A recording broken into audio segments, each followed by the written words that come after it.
Bonjour à tous et bienvenue donc à ce Virtual Photo Event. Donc on a 1 heure maintenant pour parler timelapse. Donc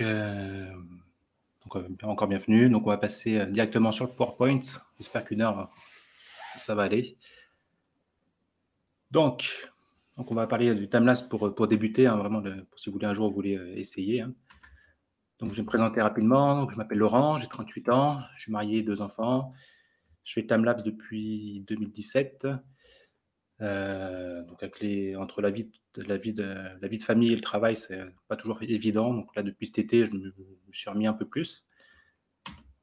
Donc on va essayer de voir un petit peu ensemble qu'est-ce que le timelapse. On va essayer de définir ça un petit peu. Donc ceux qui ont vu la conférence l'année dernière, j'avais défini ça comme une vidéo d'un effet accéléré obtenu grâce à la prise de photographie à intervalles réguliers. Donc on verra tout à l'heure un petit peu une vidéo pour vous expliquer un peu mieux ça. Au jour d'aujourd'hui, j'ai trouvé une meilleure définition en fait. C'est plutôt une vidéo dont la cadence de prise de vue est inférieure à la cadence de diffusion. Donc le timelapse, c'est un domaine un peu particulier dans la photo. Hein. Donc on va faire une série de photos ayant pour but de réaliser une vidéo. Donc on fait des photos et le résultat final sera une vidéo.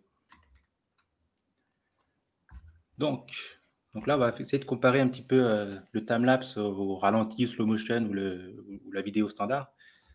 Donc on va regarder ça. Donc, on parle de l'enregistrement, donc c'est ce qu'on va enregistrer sur notre capteur. Donc, en vidéo standard, on va se mettre à 25 images secondes. C'est ce qui permet d'avoir une image fluide à l'œil.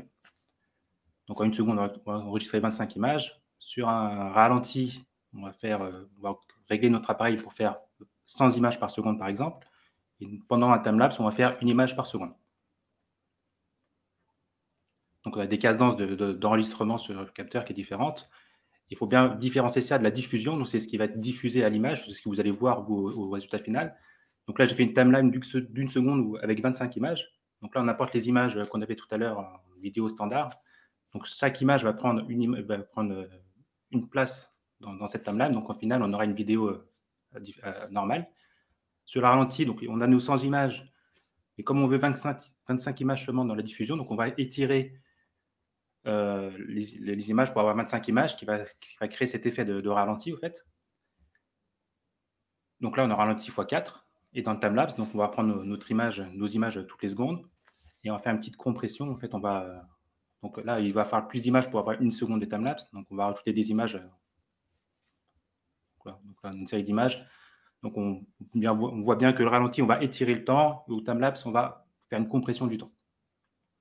Donc au final, c'est 3 méthodes qui permettent d'avoir des résultats différents au niveau de la vidéo. Hein. Donc la vidéo normale, hein, le ralenti au deuxième et le timelapse en dernier.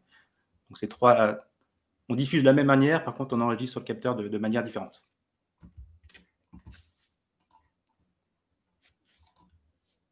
Donc je vais vous montrer ensuite mon premier timelapse. Donc c'est un timelapse que j'avais réalisé à l'époque avec mon RX100. Hein. C'était un mode qui était spécialement intégré dessus.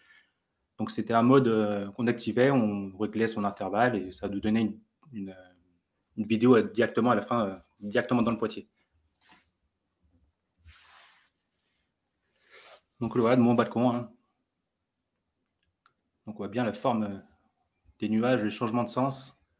Donc c'était vraiment quelque chose qui était vraiment imperceptible à l'œil nu. Hein. C'est vraiment une fois que j'ai vu le résultat, je me suis dit c'est vraiment pas mal. Donc on voit bien les mouvements. Ça fait comme une vague au niveau des nuages. Hein. On voit bien voilà, se faire 2 mouvements opposés. Donc après, il y a pas mal de défauts. Il y a du pompage au niveau de l'autofocus, mais on améliorera ça tout à l'heure. Donc il y a beaucoup de défauts, mais c'est pas mal pour commencer. C'est vraiment sympa. Donc on va parler du matériel de base qu'il faut pour le timelapse. Donc il faut bien sûr un appareil photo, si possible qui shoot en RAW et vous avez la main sur l'exposition, c'est-à-dire au moins que vous pouvez shooter en manuel dessus. Il faut un trépied, donc un bon trépied bien solide, par exemple la marque KF Concept qui sponsorise ce VPE. Donc si vous n'avez pas de trépied, vous pouvez mettre sur une table ou sur un muret. Hein, pour commencer, ça va très bien le faire. Il faut vraiment que l'appareil soit stable, qu'il ne bouge pas du début à la fin du timelapse. Il vous fera un intervallomètre, donc interne ou externe. Donc moi je shoot avec Sony A7 III, j'ai un intervallomètre interne qui est vraiment intéressant. Ça m'empêche pas dans certains cas de shooter en intervallomètre externe. Chacun a un petit peu ses avantages. Ensuite, on va parler de 2 méthodes pour acquérir le timelapse. Donc, la première, c'est ce que vous avez vu pour mon premier timelapse. Donc, c'est le mode intégré à l'appareil photo. Donc, c'est assez simple, hein, vous réglez. À la fin, vous avez votre vidéo. Donc, pour commencer, c'est pas mal. Hein, comme ça, vous pouvez voir si ça peut vous plaire ou pas. Et la deuxième méthode, c'est ce que j'utilise moi. Donc, on va faire une acquisition de série de photos. Donc, on verra tout à l'heure un petit peu comment on fait. Donc, ça permettra d'avoir le meilleur résultat possible. Plus de latitude de retouche en post-traitement. On aura une vidéo finale de la résolution du capteur. Donc, sur mon Sony A7 III, j'ai une résolution finale de 24 millions de pixels. On verra dans quel cas ça peut être intéressant. Pareil, on aura un gain de place sur la carte SD et économie de batterie. C'est par exemple, si vous faites un timelapse du jour à la nuit, vous laissez votre appareil photo tourner pendant 3 heures. Hein. Faire une série de photos, ça vous aurez beaucoup plus de place à la fin que de faire une vidéo. Donc, il n'y aura pas de surchauffe non plus au niveau de l'appareil photo. Par contre, il n'y aura pas de fichier, il n'y a pas de vidéo finale à la fin du timelapse, vous n'aurez que des photos. Donc, ça va nécessiter un post-traitement qui va être très chronophage, très souvent. Donc, on va avoir deux choses sur le terrain. Donc, on va déjà régler l'appareil photo, voir un petit peu les paramètres qu'il y a à mettre dedans avant d'aller sur le terrain même. Donc, déjà, vérifier, ça peut être tout bête, mais on peut se faire avoir, c'est vérifier la batterie et les cartes SD, la place sur la carte SD. N'allez pas faire débuter un timelapse si il vous reste 10% de batterie ou s'il vous reste que 20 photos sur la carte SD de disponible. On va se mettre en mode M, en mode manuel. Donc, c'est ce qui va permettre d'éviter les variations de lumière entre chaque photo. Ça évitera le scintillement dans le résultat final, ou le flicker, s'il y en a qui connaissent. On va shooter en mode RAW, pas JPEG, ça nous offrir plus de latitude en post-traitement. On va mettre le retardateur désactivé, c'est important. Je me suis déjà fait avoir, on met l'intervalle à mettre à 1 seconde et on a un retardateur de 2 secondes, donc on s'énerve un peu, on fait je ne crois pas, mon appareil photo ne marche plus, mais des fois c'est tout bête, mais il faut y penser.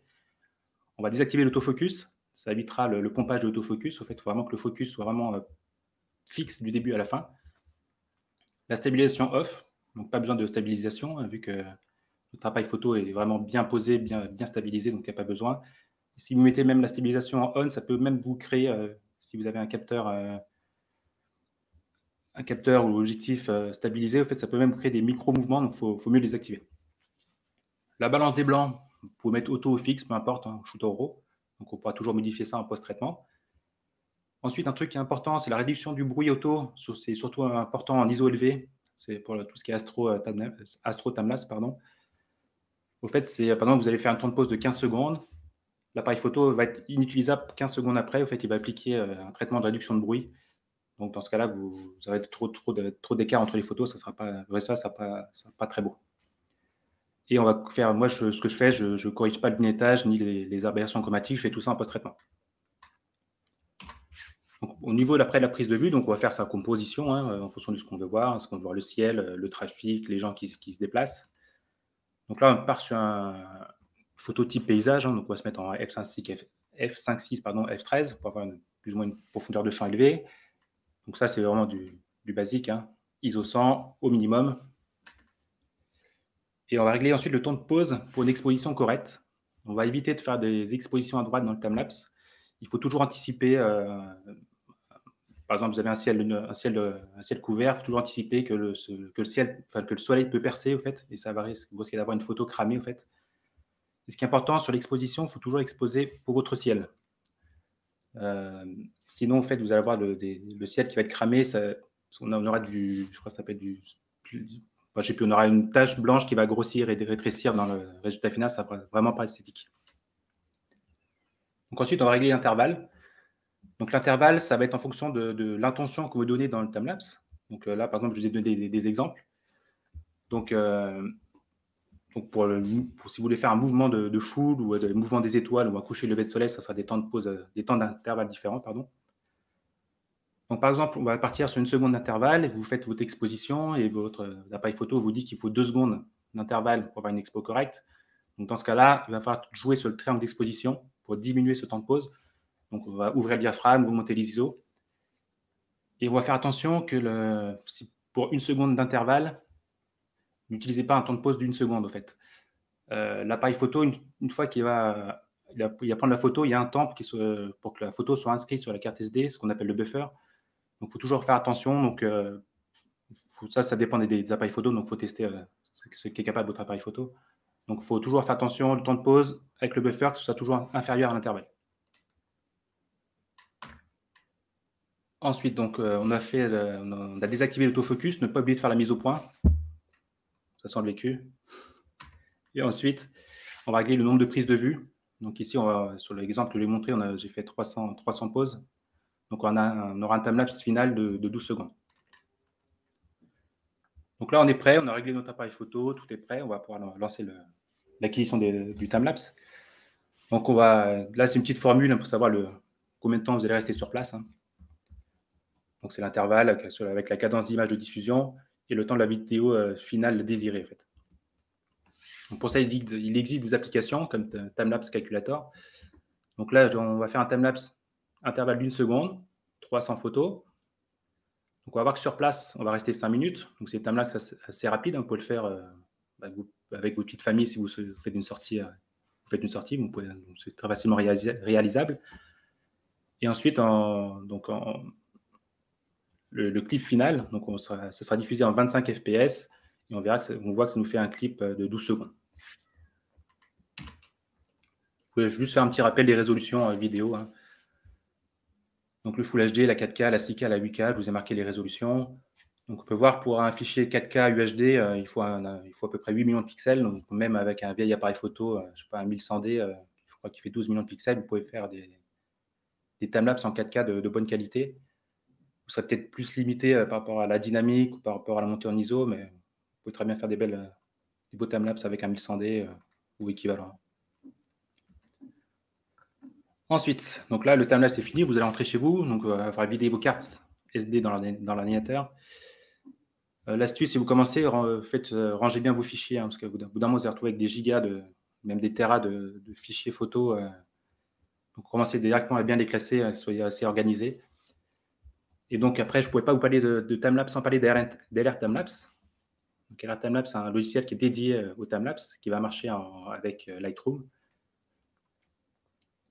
Donc, c'est un logiciel qui a été créé par Gunther Wegner. Pardon, donc il y a son site juste ici, donc il y a pas mal de tutoriels, vous pouvez le télécharger.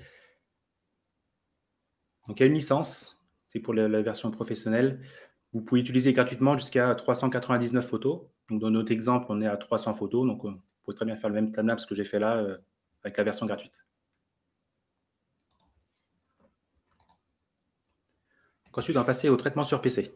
Donc on va voir comment on fait. Vous allez ranger vos fichiers dans votre PC. Donc, on va voir comment on fait. Donc, on va déjà ouvrir Lightroom. Ce qui est important, c'est de se mettre en mode bibliothèque.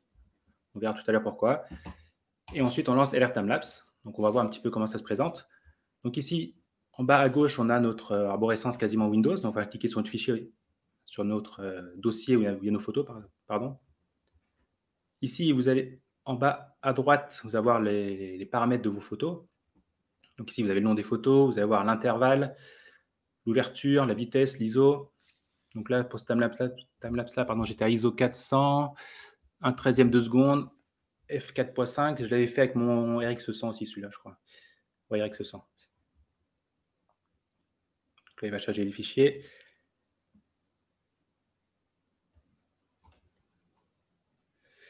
Et il va nous créer en haut à gauche une courbe bleue qui correspond à la courbe luminance de chaque photo. Donc là, on va laisser travailler.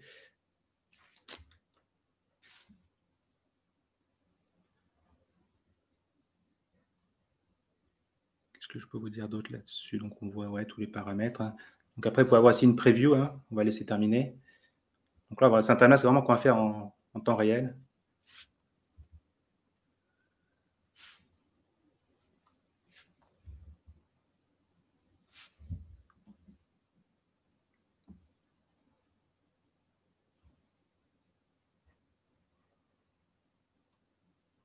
Donc ça prend un peu de temps à chaque fois. Voilà, il est terminé, donc on peut voir une petite preview déjà du timelapse avec les photos RAW de base. Donc c'est une vue pour un voyage à New York. Donc, très sympa. Donc ensuite, on va passer directement à l'édition. En fait, on va créer des images clés. Donc en fait, tout va se passer dans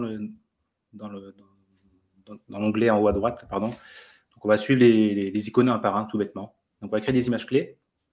Donc, les images clés, en fait, ça va être représenté par un symbole bleu, un losange bleu, qu'on voit ici, qu'on retrouve aussi ici à droite. Donc là, on peut voir que ma luminance descend tout au long du timelapse, c'était vers pas loin du coucher de soleil. Donc moi, ce que j'aime bien en mettre, c'est en mettre deux. Quand une variation comme ça de luminance, donc je vais mettre deux keyframes, deux images clés, pardon. Donc il y a une au début, une à la fin, et on peut retrouver l'autre aussi tout en bas, juste là. Une fois que c'est fait, donc on va sauvegarder. Donc dans le dossier où il y a vos photos, LRTMLabs va créer des fichiers XMP. C'est des fichiers complémentaires qui va contenir toutes vos modifications au niveau du fichier, en fait. Donc il a sauvegardé. On va cliquer sur glisser vers Lightroom.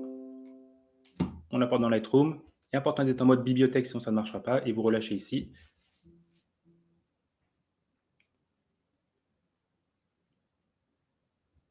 Et après, donc vous importez.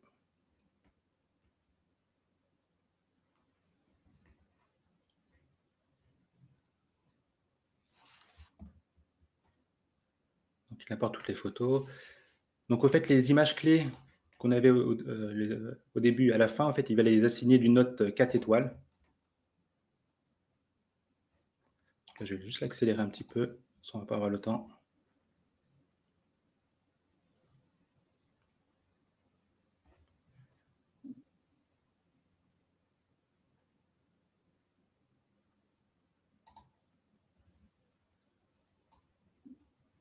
Donc Lightroom, LRTMLabs, ça crée des filtres. Donc ici, on a toute la séquence, les images clés. Ça, je ne sais plus ce que c'est. Et ça, c'est pour accélérer un petit peu Lightroom, hein, s'il veut bien, mais là, il me paraît un peu lent.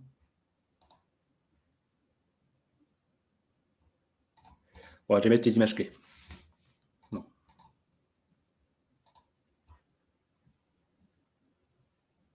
Allez.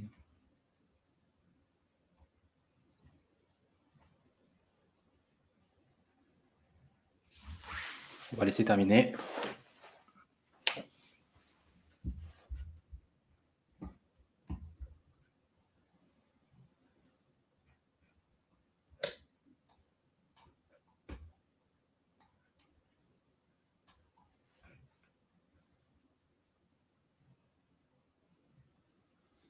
Il est super lent, là.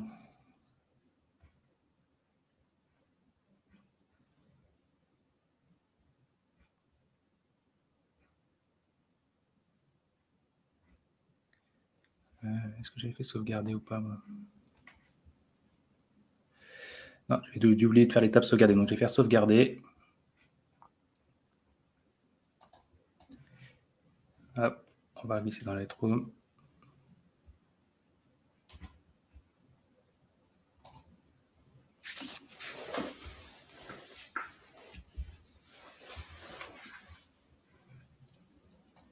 Allez. Alors.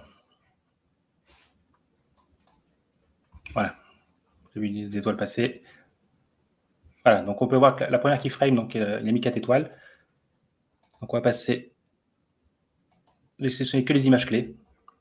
Donc la première est là, la deuxième va arriver. Dès qu'il aura fini d'importer toutes les photos. Donc on va passer déjà au développement de la première. Donc pour gagner du temps, on ne va pas parler d'édition. Hein. J'avais créé un preset PC pour celle-ci. Donc j'ai appliqué quelques paramètres. J'ai touché un peu au niveau des curseurs. Il faut y aller assez mollo pour le timelapse. Donc on passe rapidement de ça à ça avec tous ces curseurs-là.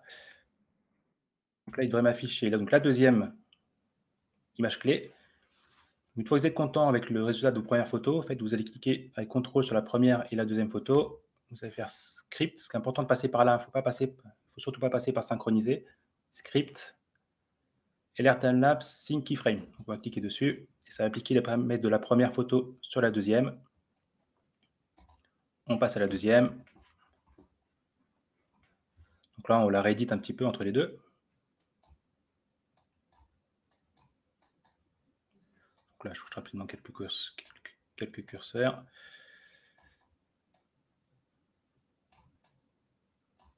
les résultats me plaisent. Donc, on va passer après dans Bibliothèque. Donc, on retrouve nos deux images clés. On va sélectionner. Il est important d'être en mode grille, hein. Donc, on passe en mode grille ici. On va faire Édition, tout sélectionner, métadonnées, enregistrer les métadonnées dans le fichier. Donc, ça va modifier nos fichiers XMP. On passe sur les timelapse. On va recharger pour qu'ils prennent en compte nos fichiers XMP. Donc, on peut voir que la image clé, au fait, est descendue ici. Au final aussi, ça va descendre. Ça correspond à nos paramètres de luminosité ici, hein. Une fois qu'il a fini, on fait des auto-transitions. Il va créer des transitions entre les deux images clés. Donc, on peut voir, par exemple, ici, l'exposition, je l'avais augmenté entre la première et la dernière. Donc, il va faire ce qu'on appelle un ramping entre les deux. Là, il y a tous les paramètres qu'on a joués, hein. Donc, j'avais augmenté un petit peu les hautes lumières. J'avais baissé j'ai augmenté aussi la vibrance. Donc là, vous voyez tous les paramètres qui ont été modifiés. Après, vous passez dans Extrait visuel. Et là, il va vous faire une preview avec le résultat final, avec vos rows modifiés.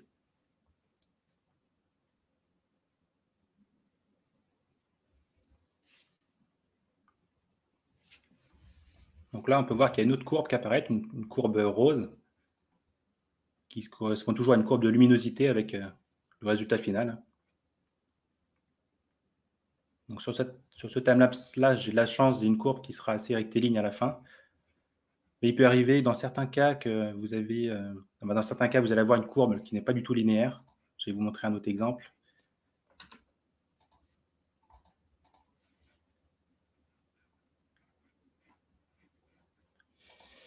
Donc là, la courbe bleue, c'est la courbe de base que j'ai à l'acquisition des photos.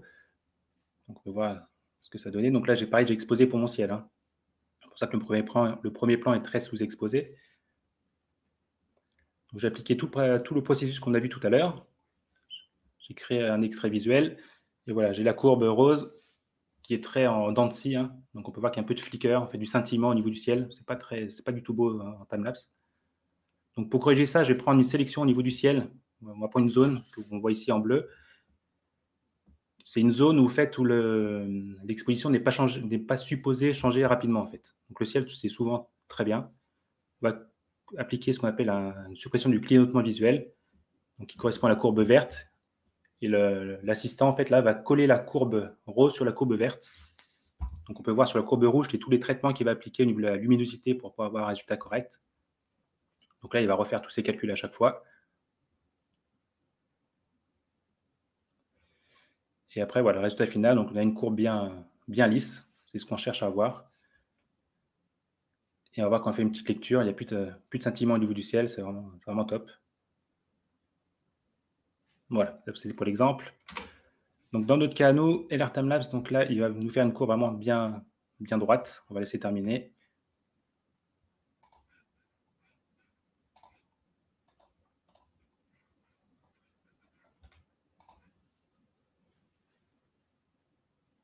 Donc on peut voir aussi ici, hein, c'est l'exposition. On peut voir tous les paramètres d'exposition qui varient au fait de chaque photo en chaque photo. Donc on a joué sur l'exposition, la balance des blancs, les teintes, les hautes lumières, la clarité,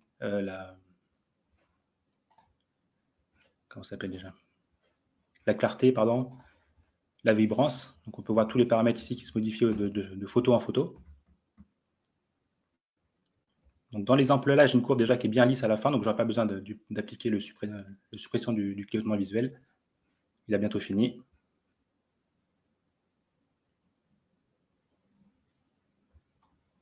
Ça prend toujours un peu de temps le post-traitement. Encore, ça c'est la première étape. Voilà. Donc il a fini. Donc là, on peut faire une petite preview avec le résultat final, hein. Donc là, on observe vraiment quelque chose qui est vraiment top, hein, qui est vraiment sympa. Voilà, donc on verra tout à l'heure le résultat un peu mieux. Donc ensuite, LR Timelapse, ça va modifier les fichiers RAW avec le fichier XMP. Donc on va retourner dans la bibliothèque. On va sélectionner toute la séquence cette fois-ci, juste ici. On va faire CTRL-A ou sélectionner tout. Et on va aller dans métadonnées, lire les métadonnées depuis le fichier. Donc en fait, ça va appliquer tous les fichiers XMP pour les afficher dans Lightroom, pour qu'ils les prennent en compte. Donc, on voit bien que ça copie partout.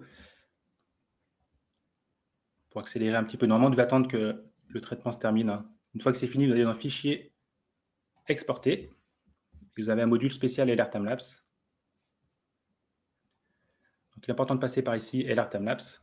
Donc, dans la version gratuite, il me semble que vous n'avez que la version JPEG, mais c'est très bien pour commencer. Donc, vous cliquez dessus. Je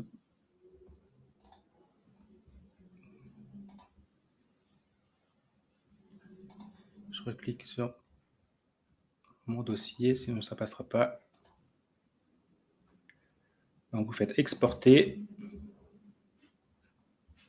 Donc, vous cliquez sur LR Timelapse. Ori, c'est pour original, donc on va cliquer dessus. Vous sélectionnez votre fichier de sortie. Donc, là, vous voulez enregistrer vos photos, donc en JPEG. La résolution, moi je laisse en résolution du capteur. Après, vous touchez à rien d'autre et vous faites exporter. Donc ça va prendre le temps, ça va exporter toutes vos photos. Une fois que ça sera exporté, LR Timelapse va se rouvrir tout seul. Vous aurez une fenêtre de rendu vidéo. Où ici, vous avez... Ça il le fera tout seul. Hein. Donc, vous avez le dossier de vos JPEG, le fichier de rendu, le résultat final que vous aurez. Et là, vous pouvez choisir plusieurs formats. Donc, il y a du MP4, du ProRes. De version gratuite, vous n'avez que du MP4. Vous choisissez la résolution. Je crois aussi que vous êtes limité avec la version gratuite. On va choisir la cadence, donc à 25 images secondes. Vous avez plusieurs paramètres. Vous pouvez aussi avoir votre vidéo directement en 16/9. Et après, vous faites rendu vidéo. Et donc, vous aurez votre timelapse final. Et le résultat qu'on a...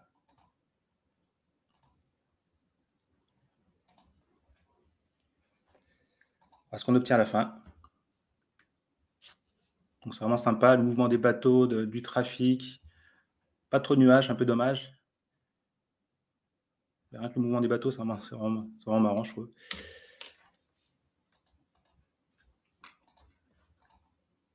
Ensuite, donc résultat final. Donc, on a vu un peu toutes les grosses étapes hein, avec LR Timelapse et Lightroom. Je fais une petite vidéo pour ceux qui ne veulent pas utiliser LR Timelapse. Donc, pour ça, on va utiliser Lightroom et Photoshop. Donc, on va faire assez rapidement. Donc, vous prenez vous développez votre première photo de la série. Une fois que c'est fait, vous faites CTRL-A pour sélectionner toutes les autres photos. Vous cliquez sur Synchroniser. Vous synchronisez tous les paramètres.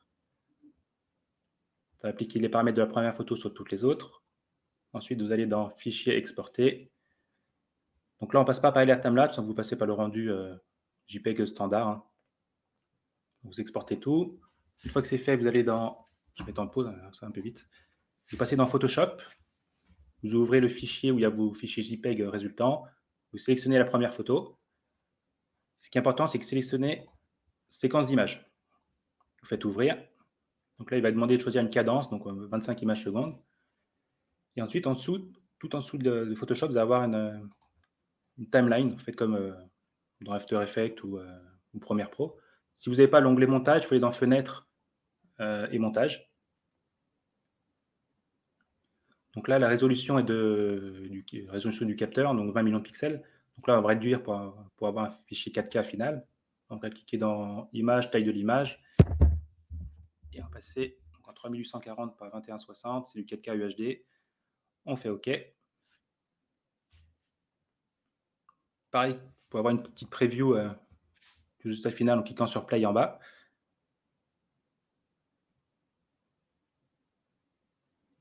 Une fois que c'est fini, vous allez dans Fichier, Exportation, Rendu vidéo. Et là, vous pouvez choisir, donc, vous pouvez le renommer, choisir le dossier. Donc du QuickTime ou du H264, la résolution, la cadence. Et vous faites rendu vidéo, vous avez aussi votre résultat final. Le désavantage, c'est que vous n'allez pas pouvoir faire En fait, votre image va s'assombrir du début à la fin et vous allez souvent avoir du scintillement avec cette méthode-là, donc ce n'est pas celle que je recommande. Ensuite, on va avoir des petits tips pour améliorer vos résultats assez rapidement.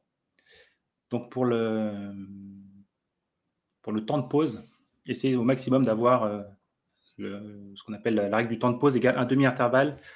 C'est-à-dire pour un intervalle d'1 seconde, il faut essayer d'avoir 0,5 secondes de temps de pause. si vous pouvez. Ça va créer un flou de mouvement naturel entre chaque photo. Donc pour ça, vous aurez besoin assez souvent d'un filtre ND, surtout de jour, pour pouvoir descendre votre temps de pause, sinon vous n'y arriverez pas. On va comparer 2 vidéos. Donc la première, c'est une vidéo où j'avais un temps de pause court.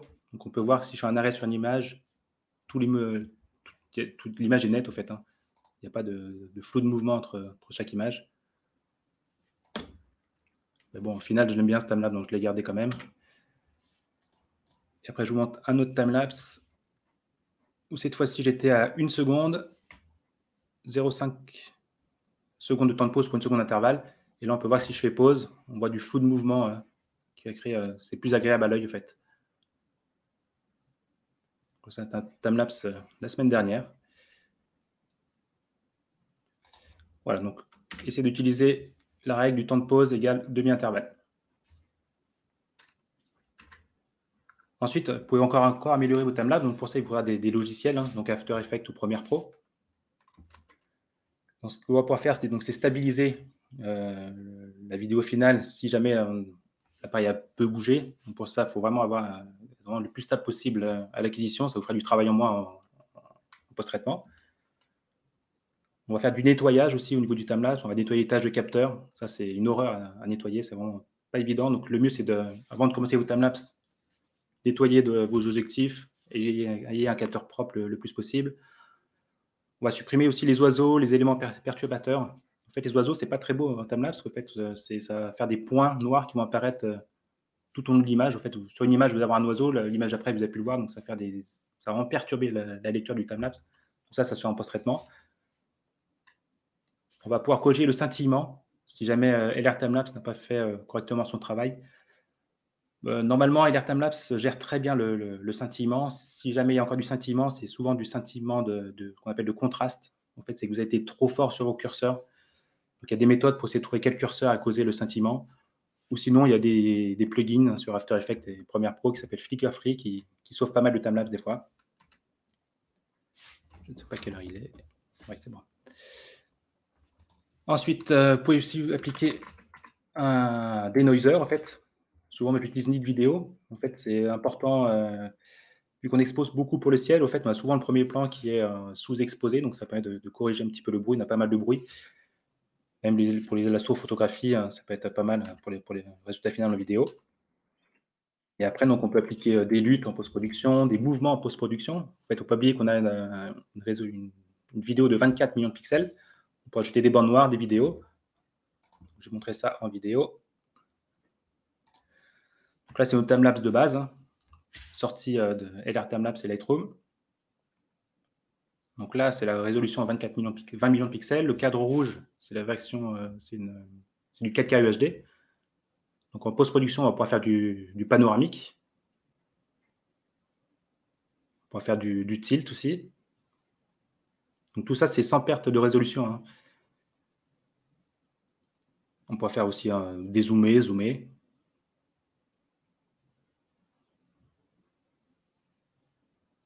On peut utiliser tout à la fois.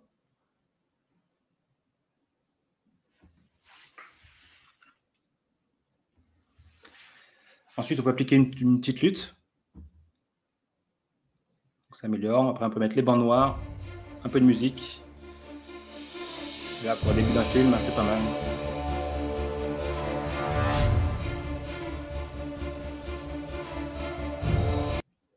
Voilà. Donc, il y a pas mal de choses qu'on peut faire en post-traitement pour améliorer tout ça. Ensuite, donc des tips aussi, vous pouvez utiliser un slider ou l'hyperlapse. Donc un slider, en fait, c'est un appareil qui va faire bouger votre appareil photo de photo en photo. Hyperlapse, c'est vous qui allez bouger avec le trépied à chaque photo. Donc c'est un mouvement qui se fait à l'acquisition. C'est toujours mieux qu'en post-traitement. En fait, en post-traitement, vous allez perdre un effet de parallaxe. Ce ne sera pas tout à fait naturel. Donc slider, hyperlapse, c'est vraiment sympa. Dans la vidéo finale, il y a quelques vidéos slider, hyperlapse. J'utilise aussi beaucoup des applis météo radar, Clear Outside pour savoir un petit peu les nuages. Toujours intéressant les timelapse quand il y a des nuages. Les prédictions de ciel de feu, en fait, c'est vraiment le soir, les couchers de soleil quand le ciel devient rouge, quand le ciel s'enflamme. Donc il y a deux logiciels qui sont pas mal. On a Sky Candy sur mobile et un site, c'est Sunset WX. Ensuite, il y a la planification avec Photopil. Ça, c'est utile pour toutes les photos et même le timelapse, c'est vraiment indispensable. Google Earth et Instagram, je m'en sers beaucoup pour rechercher des lieux. Et après, il faut abattre beaucoup d'habitude et beaucoup de chance. Il faut s'entraîner. Je pense que dans tous les domaines, malheureusement, c'est toujours de l'entraînement pour arriver à un résultat correct. Ensuite, je voulais parler rapidement du timelapse Holy Grail. En fait, c'est le timelapse du jour à la nuit, du nuit au jour, pardon. Donc là, on va parler d'un timelapse qui part de jour à la nuit. Donc, on démarre comme tout à l'heure, F11, ISO 100, on règle le temps de pause. Souvent, moi, je me mets un intervalle de 6 secondes. Et ensuite, au fur et à mesure que la luminosité baisse, en fait, je vais jouer sur le triangle d'exposition pour corriger mon exposition. Donc, je commence toujours par la vitesse, jusqu'à arriver à 4 secondes. Une fois que je suis arrivé à 4 secondes, en fait, j'augmente un peu mes ISO, ou je peux ouvrir aussi le diaphragme. Donc, en fait, on va voir la vidéo de tout à l'heure. Donc, la courbe bleue, on peut voir c'est tous mes changements de paramètres, en fait. À chaque fois que j'ouvre, ça fait un bond, en fait, où j'augmente mon temps de pause. Vous voyez, on l'a vu tout à l'heure à la fin, on arrive à corriger ça très très bien avec LR Timelapse. Donc on passe vraiment de ce qu'on est toléré en dents de scie à une courbe bien lisse.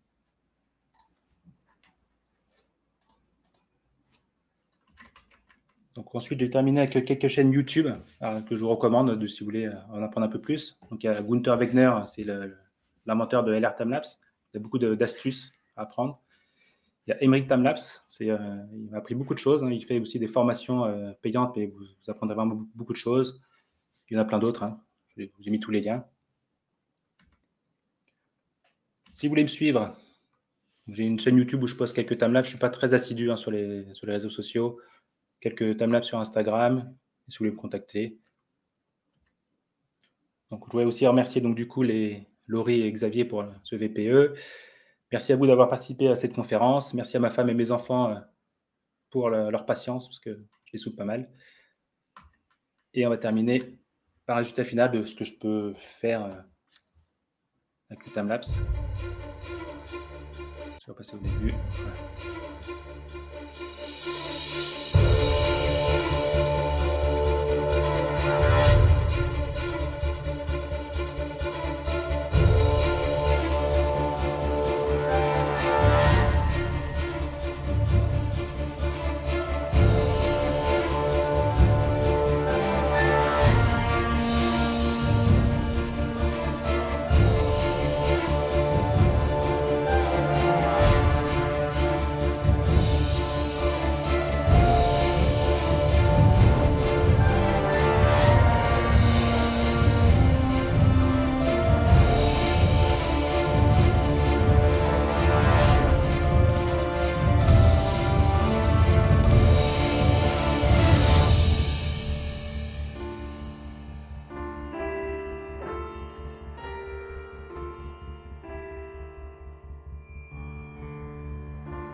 Donc voilà, donc encore merci. Désolé d'avoir été assez vite. 1 heure, ça passe assez vite. D'ailleurs, je vois j'ai encore un peu de temps. Donc si vous avez des questions, n'hésitez pas.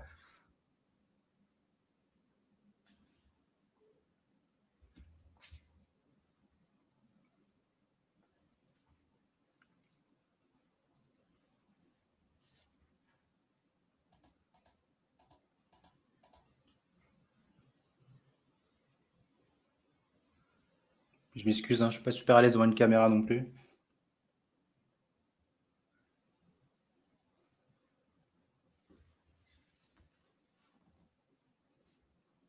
Bon, j'ai la configuration fortement poussée. Pour que ça suive, vous allez juste gagner en temps de traitement en fait. Vous pouvez très bien le faire avec un vieux PC. Les puissances de calcul vont mettre un peu plus de temps, mais après sur After Effects et Premiere Pro, vous pouvez faire des proxys qui peuvent accélérer le rendu pour éviter que ça lag pendant le traitement d'image.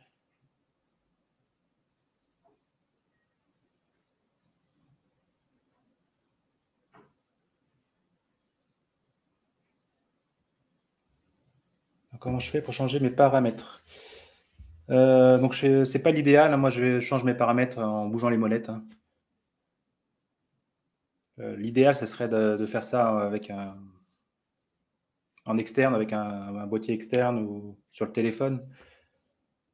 Mais j'ai pas trop de soucis. En fait, j'ai vraiment mon trépied, j'ai un très bon trépied Manfrotto. Je cale bien mon trépied, l'appareil photo, je sais qu'il bouge pas et le changement de paramètres, franchement, ça ne bouge pas. J'ai vraiment des résultats de stabilité, top, sans même en touchant l'appareil photo.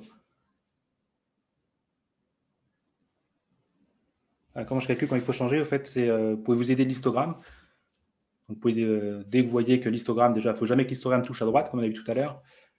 Et dès que vous voyez que l'histogramme commence à coller à gauche ou que vous trouvez que l'aspect visuel de votre photo sur l'écran, moi je me sers plus de l'écran maintenant, devient trop sombre, en fait, je change mes paramètres pour corriger tranquillement. Il faut le faire petit à petit. Il faut aussi savoir qu'il y a des appareils photo qui ne sont pas top. Par exemple, le 200D qui me filme, là, il n'est pas terrible pour faire des timelapses de jour à la nuit. En fait, sur les ISO, en fait, on ne peut pas modifier les ISO par tiers d'ISO. En fait. Je passe de ISO 100 à ISO 200 directement. Donc ça peut se faire, hein, c'est pas l'idéal. Il faut mieux acheter un appareil photo, vous pouvez modifier tous vos paramètres d'exposition par tiers.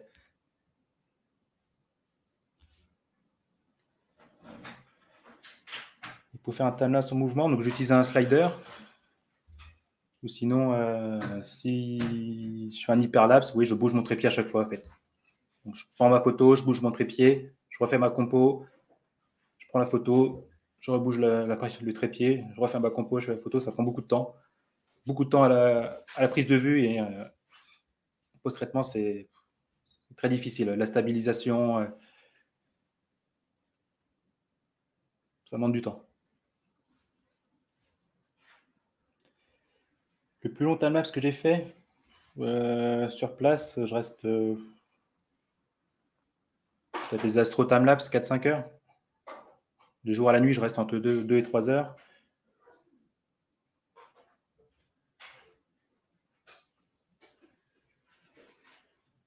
Et après, en post-traitement, je passe facilement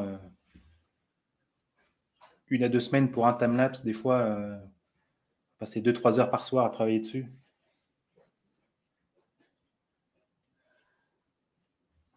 4-5 heures sur place des fois. Et en post-traitement, je passe du temps aussi.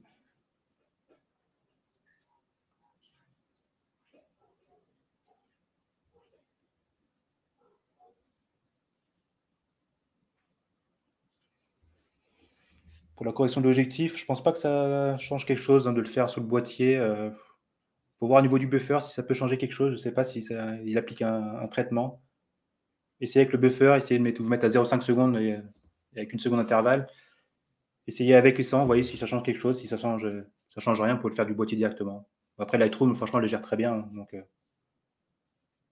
je mets tout en manuel sur l'objectif et après, tout se fait en post-traitement.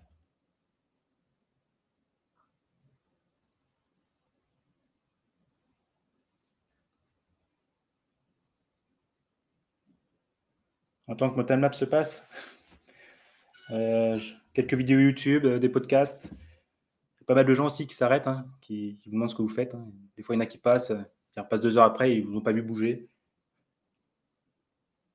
Pareil, si vous sortez Slider, il y a beaucoup de gens qui s'arrêtent.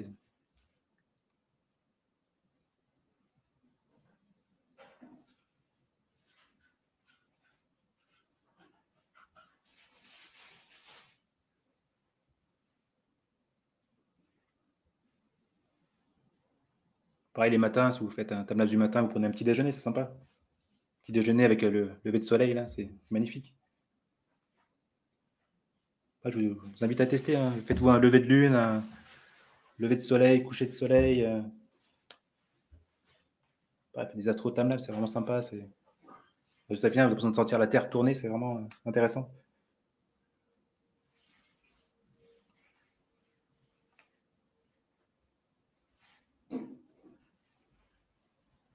Tout timelapse à vous montrer? Si, j'en ai plein.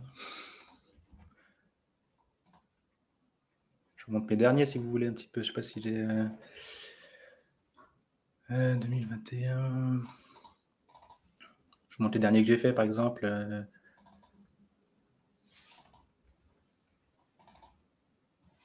Là, je suis en 6K, ça peut-être lagué un peu.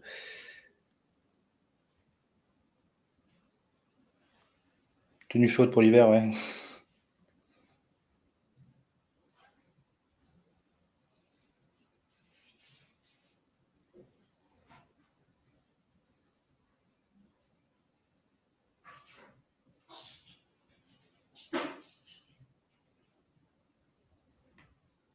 Le temps qu'il charge, ça prend un peu de temps. Donc ça, c'est vraiment mes derniers timelapse fait la semaine dernière. Quasiment terminé, pas totalement encore. Je posterai bientôt sur Instagram, je pense.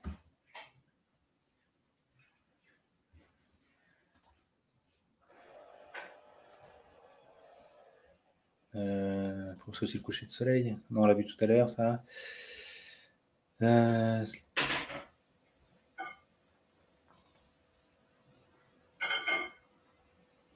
Ça, avec le slider au ras du sol. Ça, par exemple, c'est très bien, c'est un mouvement qu'on ne pourrait pas faire en post-production, ça, en fait. En fait, on ne pourrait pas avoir cet effet de parallaxe.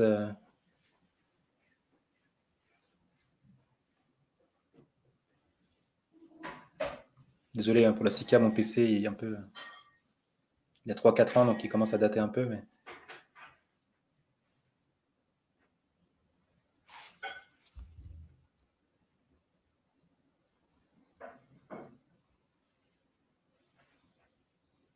qu'est-ce que je peux vous montrer d'autre? Après, il y a plein d'échecs aussi. Hein. Des fois, je sors. Un lever de lune, il y a trop de nuages. Je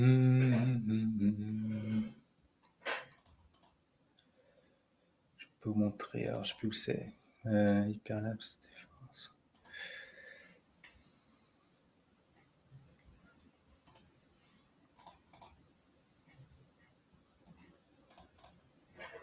C'est en 2020, quand j'ai eu mon slider.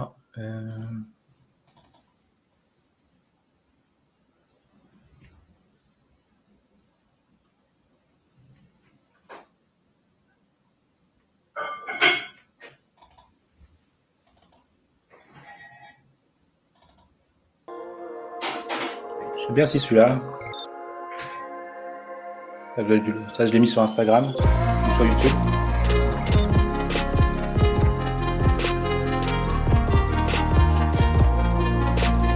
Là, je me suis amusé à mettre l'étoile polaire donc en haut du pilote. Celui-là, je restais 3 heures sur place. Avec une biche, je pense, à côté, j'entendais pas mal le niveau d'une biche qui rôdait autour. Et après, en Tamnat, vous pouvez vous amuser à faire plein de choses. Hein. Là, je vais faire un genre de circumpolaire en fait. Là, le sol est bien éclairé parce que c'est un lever de lune. Ça, je suis tourné vers l'étoile polaire sur là. Au début, je voulais faire une voie lactée, mais avec la pleine lune, c'est pas possible. Faire des effets comètes.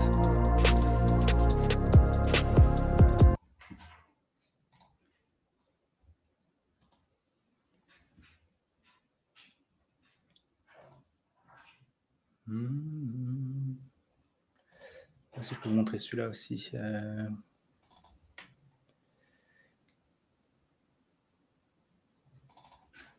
Non, celui-là juste avant.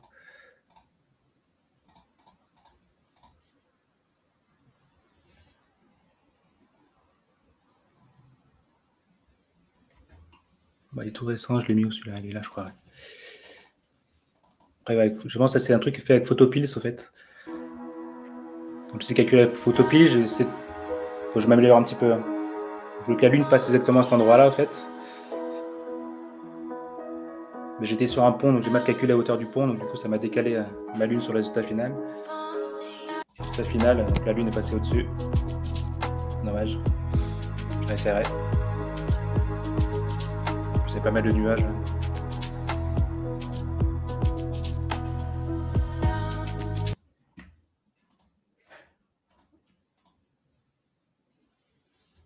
Oui, pareil, je parlais d'organisation. Donc, moi, tous mes fichiers sont glissés par date, explicatif. Je mets tous mes fichiers RAW ici.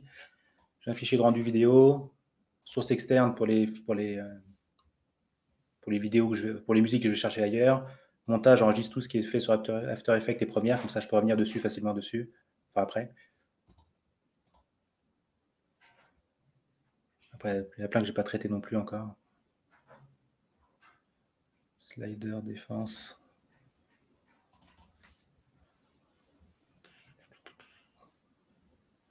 Certains, il faut que je les renomme. Je ne sais pas ce que j'ai fait. Celui-là n'est pas terrible.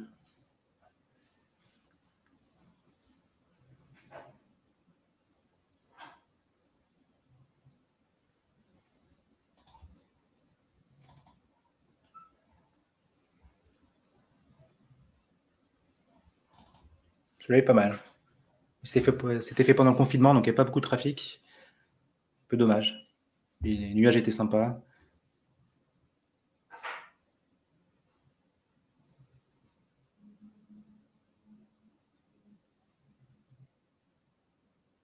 Pareil, là, j'avais pas mis mon filtre ND. Pourquoi? Parce que j'avais oublié l'adaptateur. Donc on voit que c'est un peu saccadé. C'est pas... On peut faire mieux. On est bon niveau temps. Ouais.